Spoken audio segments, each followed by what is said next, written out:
wasaaradda waxbarashada dowlad goboleedka Koonfur Galbeed Soomaaliya ayaa war la yaab leh oo lama filaan noqday ka soo saartay doorashada kuraas ka mid ah golaha shacabka oo maanta ka dhacaysa doorashadooda magaalada Baraawe ee gobolka Shabeellaha Hoose.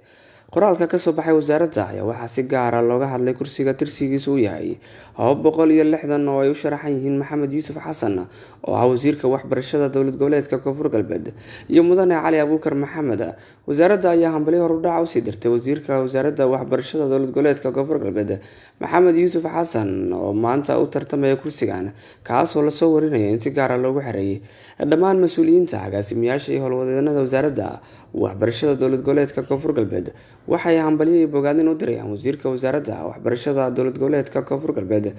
Maxamed Yuusuf Xasan oo maanta la guddoonsiiyay shahaadadiisa musharaxnimo isagoo u tartamaya kursiga 260 deegaan doorashadiisuna ay tahay Baraawe ayaa lagu yiri qoraalka.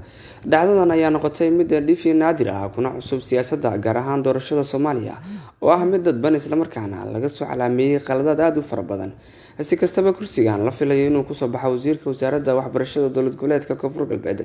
waxaa horey uga fadhiyay gaar ahaan baarlamaankii 10aad ee Soomaaliya xildhibaan Nuur Siido Baaba, kaas oo gabi ahaanba laga reebay tartanka loona diiday inuu ka qayb noqdo doorashada.